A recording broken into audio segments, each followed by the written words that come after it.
سلام، به مراقبه کوتاه درخواست زیبایی و سلامتی خوش اومدی.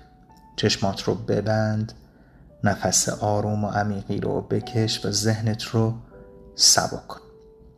حالا در درون دلت با من بگو: خدایا، تو لباسی بر اندامم پوشوندی به نام پوست.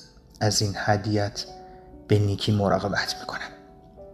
در ذهن خودت یه تصویر روشنی از پوست شفاف، درخشان و پر از ترابط بر خودت بساز. یادت باشه هر بار که آروم فکر میکنی و خودت رو دوست داری، این لباس تازه تر و زیباتر و طبیعی تر میشه. حواست باشه که ذهن آروم و دوست داشتن خودت غذای طبیعی سلول های پوست توه. اکنون نور الهی رو حس کن که به تو میتابه و پوستت رو جوون و شادتر میکنه. در دلت با من تکرار کن: من خودم رو دوست دارم و زیبایی از درونم میتابه.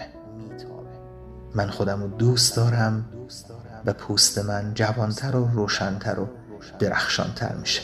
نفس عمیقی بکش و با لبخند آروم چشمات رو باز کن.